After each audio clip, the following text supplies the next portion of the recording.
Ngayon ko lang nahalata, ito gumagalaw. Nung gagamitin ko na, hindi ko muna siya masyadong ginamit. Pero tetestingin ko kung isasaksak ko ngayon. Wait lang.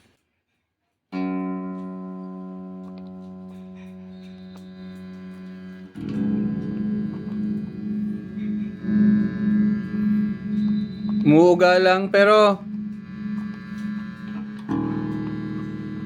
hindi nga gumagana.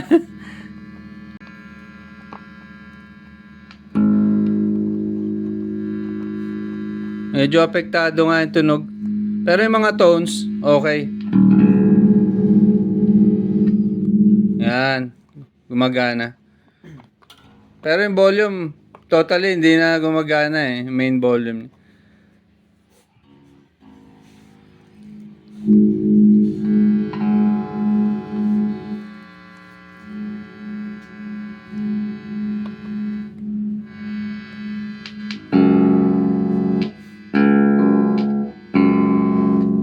Gumagana yung dito. Mid.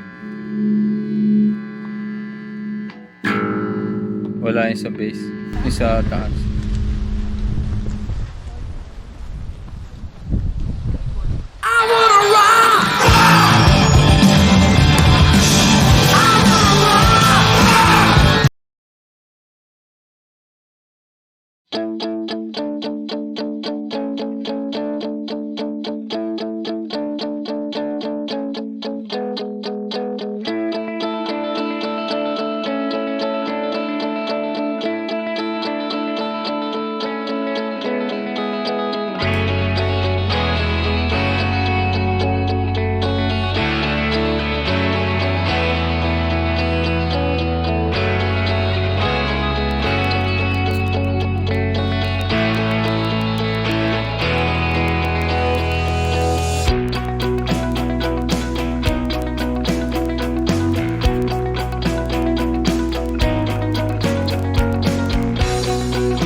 Okay, so moving forward, the main problem that I have identified, the wire that is connected from the neck pickup going to the volume pot. Okay, I will show you now the schematic diagram, okay?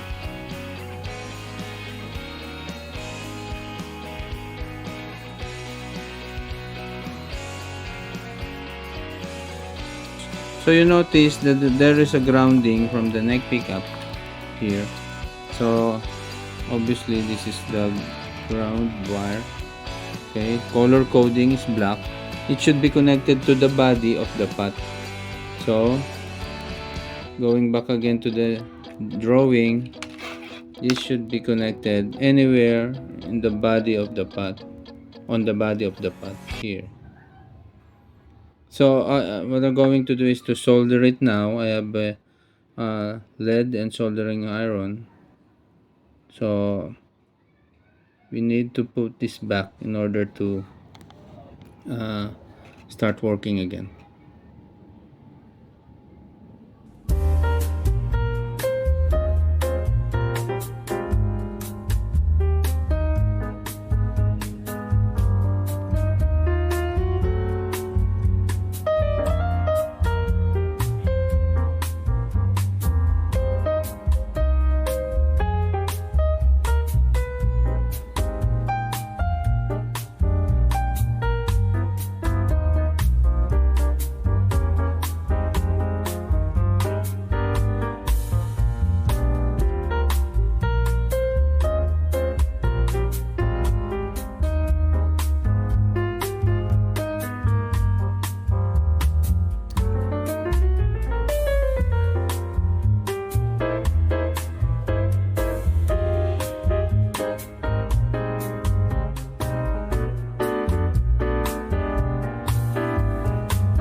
It's working.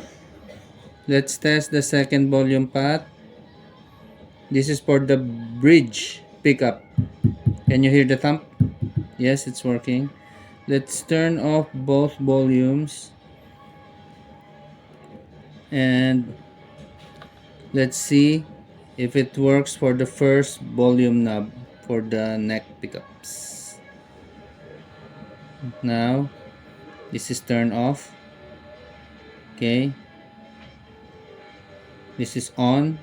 I pull it, okay, to the max, and the volume and the tone, let's see.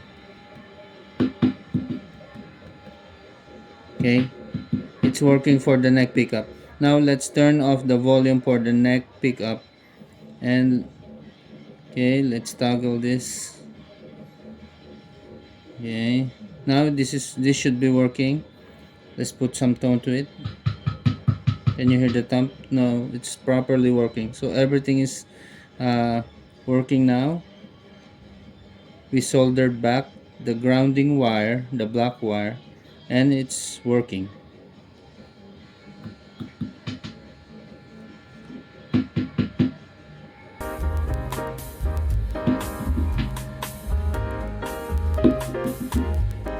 Again, neck pickups, tone, second knob is the bridge pickup, volume, it's working. Thank you for watching. See you again next time, and let's rock. Bye.